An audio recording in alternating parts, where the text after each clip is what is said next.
Assalamualaikum warahmatullahi wabarakatuh. Di sini saya akan menjelaskan tentang pengantar vektor geometrik dari buku Aljabar Linear Elementer. Yang pertama, vektor geometrik. Vektor dapat dinyatakan secara geometrik sebagai ruas garis terarah atau anak panah pada ruang berdimensi 2 atau ruang berdimensi 3, yang mana arah anak panah menunjukkan arah vektor, sementara panjang anak panah menggambarkan besarannya. Jadi yang anak panah ini menunjukkan arah, kemudian yang garis ini menunjukkan besarannya. Ekor anak panah disebut titik awal. Yang ini merupakan titik awal dari vektor, dan ujung anak panah adalah titik akhir. Kemudian, jika titik awal dari suatu vektor P adalah A dan titik akhirnya adalah P, maka dapat ditulis dengan vektor sama P sama dengan vektor AB. Contohnya adalah seperti ini, yang dimana ini titik awal dan B merupakan titik akhirnya. Vektor dikatakan ekuivalen jika memiliki ukuran dan arah yang sama. Contohnya yaitu pada 311B, yang mana semua keempat vektor ini memiliki arah dan panjang yang sama, sehingga dapat ditulis dengan P sama dengan V. Kemudian definisi. Jika V dan W adalah dua vektor sebarang, maka jumlah P ditambah W adalah vektor yang ditentukan sebagai berikut, di mana tempatkan vektor W sedemikian rupa sehingga titik awalnya berhimpitan dengan titik akhir P. Vektor P ditambah W diwakili oleh anak panah dari titik awal P sehingga titik akhir P. Gambarnya dapat dilihat dari 312A. Ini. Tempatkan vektor V sedemikian rupa sehingga titik awalnya, ini maksudnya titik awalnya dari vektor W ya, ini titik awalnya dan ini titik akhirnya berhimpit dengan titik akhir dari vektor P, yaitu ini titik akhir dari vektor P. Dapat dilihat dari gambar 312B yang ini digambarkan dua pendulahan, yang dimana yang pertama P ditambah W diilustrasikan dengan anak panah warna hitam, dan W ditambah P yang diilustrasikan dengan gambar anak panah warna abu-abu, sehingga dapat ditulis P ditambah W sama dengan W ditambah P.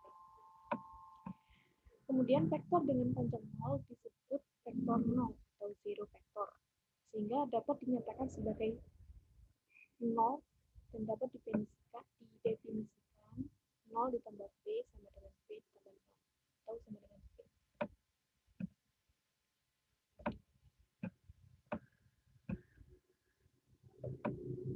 Kemudian, jika P dan W adalah dua vektor sebarang, maka selisih W dari P didefinisikan sebagai berikut. Itu contohnya pada gambar 314A. Ini P ditambah P dikurangi P, yang ini berarti sama dengan P ditambah negatif W. Seperti yang ini ya.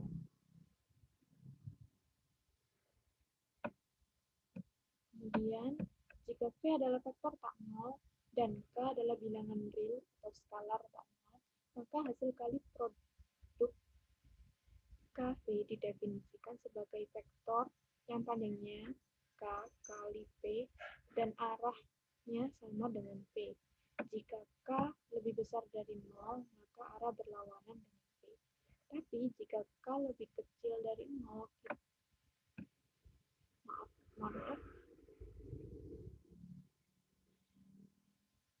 arahnya sama dengan P jika K lebih besar dari 0 dan arahnya berlawanan dengan P jika K lebih kecil dari 0. Kita dapat mendefinisikannya dengan KP sama dengan 0 jika K sama dengan 0 atau P sama dengan 0. Salah satu contohnya itu pada gambar 315, di mana di sini ada beberapa vektor yang diantaranya P, setengah P, min 1P, 2P, min 3P. bahwa vektor negatif 1P ini itu memiliki panjang yang sama dengan P dengan ini, tetapi arahnya berbeda. Jadi negatif 1P adalah bentuk negatif dari P. Selanjutnya, vektor dalam sistem koordinat. Misalkan P adalah vektor sebarang pada suatu bidang dan diasumsikan sebagaimana pada gambar 316, yaitu yang ini, bahwa P ditempatkan sedemikian rupa sehingga titik awalnya berhimpit dengan titik asal sistem koordinat siku-siku. Itu berarti yang ini ya. Sehingga dapat dituliskan dengan P sama dengan P1, P2. Jadi, vektor-vektor tersebut memiliki komponen yang sama. Sebaliknya,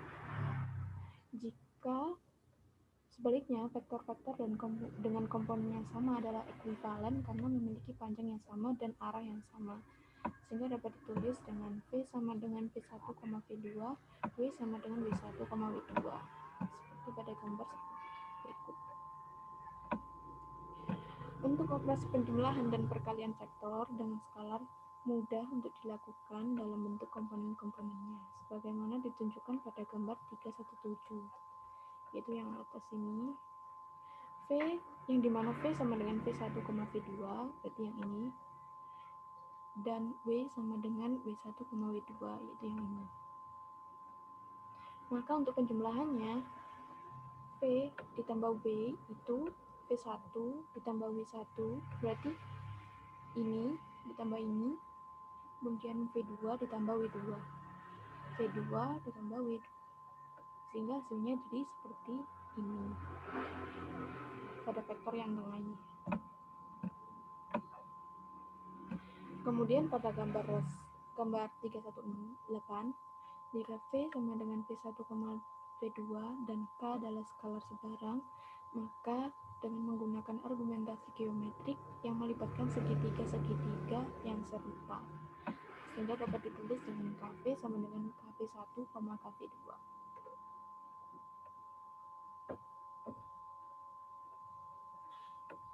Contohnya, misal V sama dengan 1,2 dan W sama dengan 7,6. Maka jika dijumlahkan antara faktor V dan W itu dapat diperoleh hasilnya yaitu 8,4 dengan cara V1 dengan cara seperti ini ya, V1 tambah W1, berarti 1 ditambah 7 sama dengan 8, kemudian min 2 ditambah 6 sama dengan 4, dan 4V sama dengan yang V ini dimasukkan nilai 1,2 ya. Berarti untuk menghitungnya adalah 4 dikali 1, 4 dikali min 2. Nanti akan diperoleh hasil 4,8. Karena V dikurangi W itu sama dengan V ditambah negatif 1W, maka sesuai rumus 1 dan 2 diperoleh dengan V min 1 sama dengan V1 dikurangi W1, V2 dikurangi W2. Vektor pada ruang berdimensi 3. Untuk membuat koordinat semacam ini, pilihlah satu titik 0 yang disebut titik asal atau origin, dan pilihlah 3 garis lurus yang saling tegak lurus melewati titik asal yang disebut sumbu-sumbu koordinat. Setiap pasang sumbu koordinat membentuk satu bidang yang disebut bidang koordinat. Bidang-bidang ini disebut bidang XY, bidang XZ, dan bidang YZ. Untuk setiap titik P pada ruang berdimensi 3, maka dapat tulis X, Y, Z yang disebut koordinat. Gambarnya seperti pada gambar 319 dan 3110. Koordinat P sebagai berikut. Lewatkan ketiga bidang melalui P sejajar. Seperti ini ya. Dengan bidang-bidang koordinat dan dinyatakan titik-titik berpotongan dari bidang-bidang tersebut sehingga tiga sumbu koordinat dari X, Y, Z pada gambar 319B nanti jadinya seperti ini nantinya.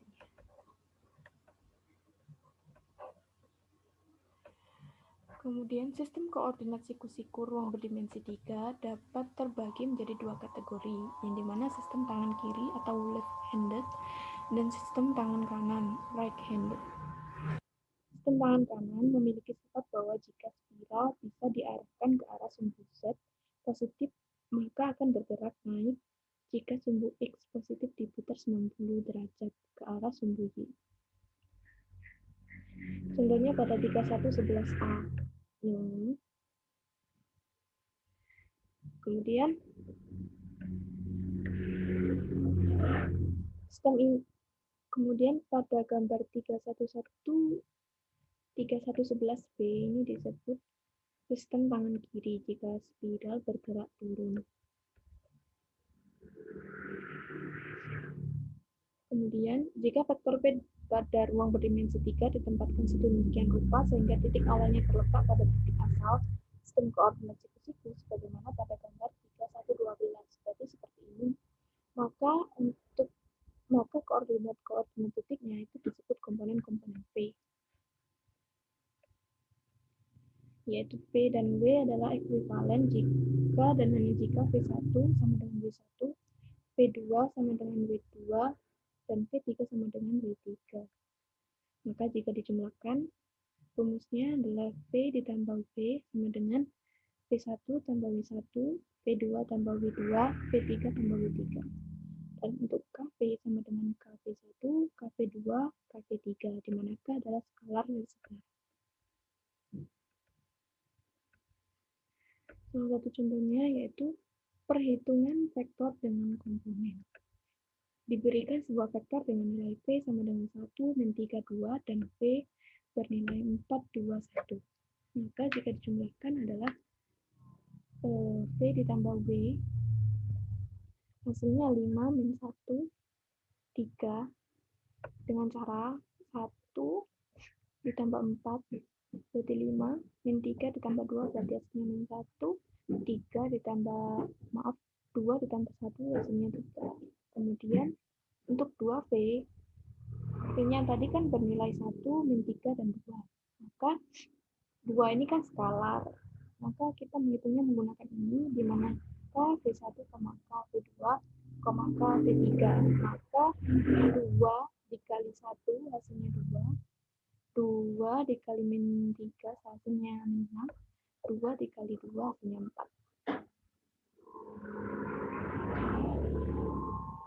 Kemudian negatif W, nilai W kan positif semua ini, 4, 2, 1. Maka jika diberikan negatif, maka hasilnya akan negatif semua, yaitu negatif 4, negatif 2, dan negatif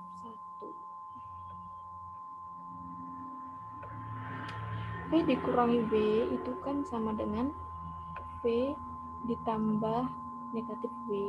Maka V-nya tadi kan 1, min 3, 2. Untuk negatif W-nya kan bernilai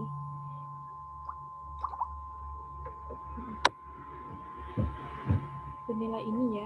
Maka hasilnya min 3, min 5, dan 1. Kemudian translasi sumbu.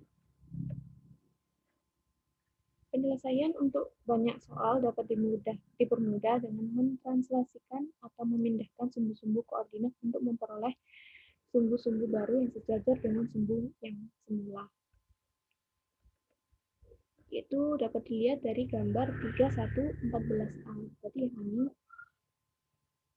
kita mentranslasikan sumbu-sumbu dari sistem koordinat X, Y, yang ini ya, X, ini Y, untuk mendapatkan sistem koordinat X aksen, Y aksen. Berarti ini dengan titik asalnya adalah O aksen yang terletak pada titik X, Y sama dengan K, I.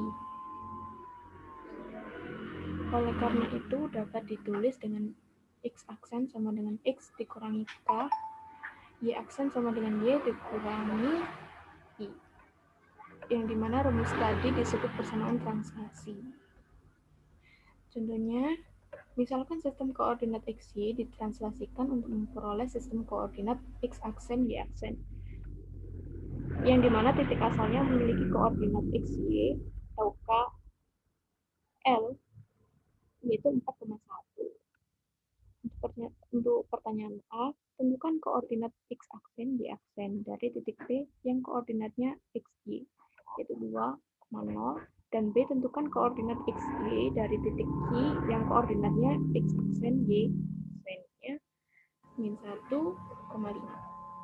Dalam menyelesaikan soal yang A itu, kita tulis dulu dari rumus yang ini tadi. X aksen sama dengan X dikurangi K, berarti ini kan ya K-nya 4, berarti X aksen sama dengan X dikurangi 4. Untuk Y aksennya itu berarti sama dengan Y dikurangi L, L-nya adalah 1, maka dapat diperoleh X aksen, Y aksennya adalah min 2 sama min 1. Kemudian untuk menyelesaikan soal yang B, persamaan translasi pada A dapat ditulis kembali sebagai X sama dengan X aksen plus 4 dan Y sama dengan Y aksen tambah 4. Sehingga koordinat X, Y dari Q adalah X sama dengan min 1 tambah 4 berarti 3 dan Y-nya ketemu 6. Pada ruang berdimensi 3, persamaan translasinya itu dapat ditulis dengan X aksen sama dengan X kurangi K, Y aksen tambah dengan Y dikurangi L, Z aksen sama dengan Z kurangi L. Sekian, wassalamualaikum warahmatullahi wabarakatuh.